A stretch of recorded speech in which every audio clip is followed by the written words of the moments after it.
your daughter on the stage, Mrs. Worthington. Don't put your daughter on the stage. The profession is overcrowded and the struggle's pretty tough. And admitting the fact she's burning to act, that isn't quite enough. She has nice hands to give the wretched girl her due, but don't you think her bust is too developed for her age?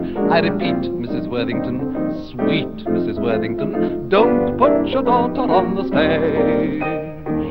Regarding yours, dear Mrs. Worthington, of Wednesday the 23rd, although your baby may be keen on a stage career, how can I make it clear this is not a good idea for her to hope, dear Mrs. Worthington, is on the face of it absurd. Her personality is not in reality exciting enough, inviting enough for this particular sphere. Don't put your daughter on the stage, Mrs. Worthington. Don't put your daughter on the stage. She's a bit of an ugly duckling, you must honestly confess, and the width of her seat would surely defeat her chances of success. It's a loud voice, and though it's not exactly flat, she'll need a little more than that to earn a living wage. On my knees, Mrs. Worthington, please, Mrs. Worthington, don't put your daughter on the stage. Don't put your daughter on the stage, Mrs. Worthington, don't put your daughter on the stage. Though they said at the School of Acting she was lovely as Peer Gynt, I'm afraid on the whole an ingenue role would emphasize her squint. She's a big girl, and though her teeth are fairly good, she's not the type I ever would be eager to engage. No more buts, Mrs. Worthington, nuts, Mrs. Worthington, don't put your daughter on the stage.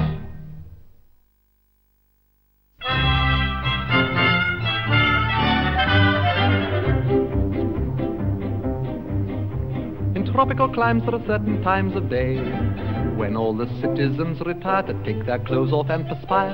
It's one of those rules that the greatest fools obey, because the sun is far too sultry and one must avoid its ultraviolet ray.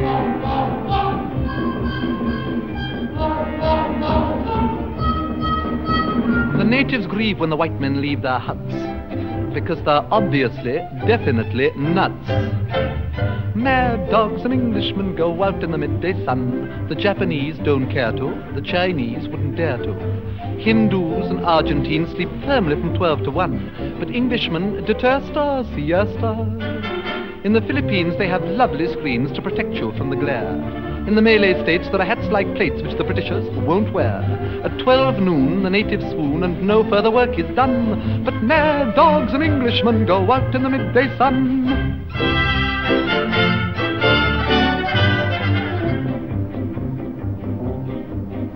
It's such a surprise for the eastern eyes to see that though the English are effete, they're quite impervious to heat. When the white man rides, every native hides in glee, because the simple creatures hope he will impale his solar topee on a tree.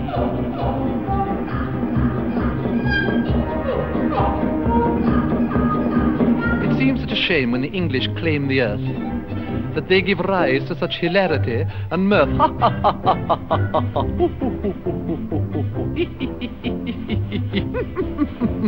Mad dogs and Englishmen go out in the midday sun. The toughest Burmese bandit can never understand it.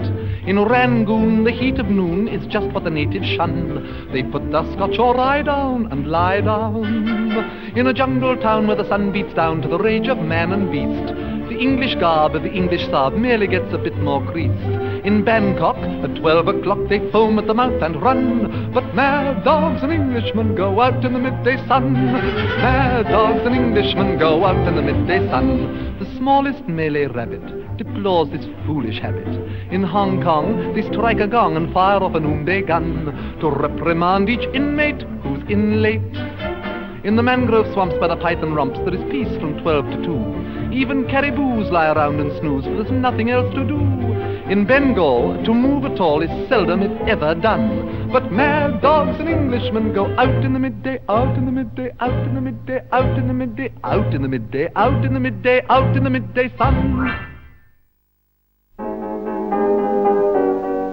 Blues, 20th century blues, they're getting me down.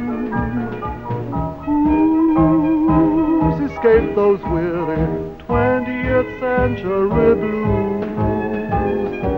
Why, if there's a God in the sky, why shouldn't he grin high above this dreary 20th century din? In this strange illusion, chaos and confusion, people seem to lose their way. What is there to strive for, love or keep alive for? Say, hey, hey, call it a day. Lose, nothing to win or to lose. It's getting me down, down. Lose, escape these weary 20th century blues.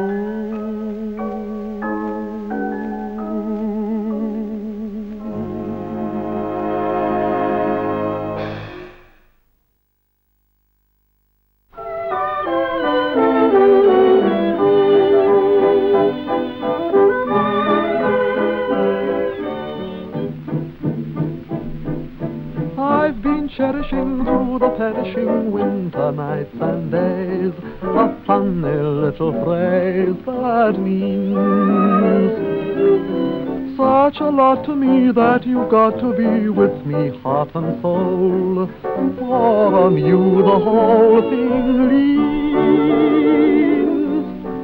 Come with me and leave behind the noisy crowds. Sunlight shines for us above the clouds. Please don't turn away or my dream will stay hidden out of sight among a lot of might have been. A room with a view and you, and no one to worry us, no one to hurry us through this dream we found. We'll gaze at the sky and try to guess what it's all about, then we will figure out why the world is round. We'll be as happy and contented as birds upon a tree, high above the mountains and sea. We'll bill and we'll coo, and sorrow will never come, or will it ever come true? A room with a view, a room with a view, and you, and no one to give advice. That sounds a paradise you could fail to choose. With fingers entwined, we'll find relief from the preachers who always beseech us to mind a peace and peace. We'll watch the whole world pass before us while we are sitting still, leaning on our own windowsill. We'll bill and we'll coo, and maybe a stork will bring this, that, and t'other thing to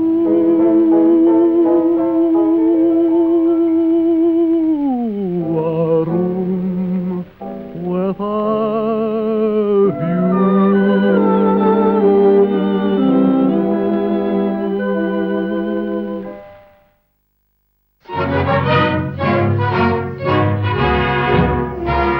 Lord Elderly, Lord Boromir, Lord Sickert, and Lord Camp, with every virtue, every grace, ah, what avails the sceptred race? Here you see the four of us, and there are so many more of us eldest sons that must succeed. We know how Caesar conquered Gaul and how to whack a cricket ball. Apart from this, our education lacks coordination. Though we're young and tentative and rather representative scions of a noble breed, we are the products of those homes serene and stately that only lately seem to have run to seed. The stately homes of England, how beautiful they stand, to prove the upper classes have still the upper hand, though the fact that they have to be rebuilt and frequently mortgaged to the hilt is inclined to take the guilt off the gingerbread and certainly damps the fun of the eldest son. But still we won't be beaten, we'll scrimp and screw and save. The playing fields of Eton have made us frightfully brave, and though if the Van Dykes have to go and we pawn the Bechstein Grand, we'll stand by the stately homes of England. Here you see the pick of us. You may be heartily sick of us, still with sense we're all imbued. Our homes command extensive views, and with assistance from the Jews we have been able to dispose of rows and rows and rows of Gainsboroughs and Lawrences, some sporting prints of Aunt Florences, some of which were rather rude. Although we sometimes flaunt our family conventions, our good intentions mustn't be misconstrued. The stately homes of England we proudly represent. We only keep them up for Americans to rent. Though the pipes that supply the bathroom burst and the lavatory makes you fear the worst, it was used by Charles I, quite informally, and later by George IV. On a journey north, the State Departments keep their historical renown. It's wiser not to sleep there in case they tumble down. But still, if they ever catch on fire, which with any luck they might, we'll fight for the stately homes of England. The stately homes of England, though rather in the lurch, provide a lot of chances for psychical research. There's the ghost of a crazy younger son who murdered in 1351 an extremely rowdy nun who resented it, and people who come to call meet her in the hall.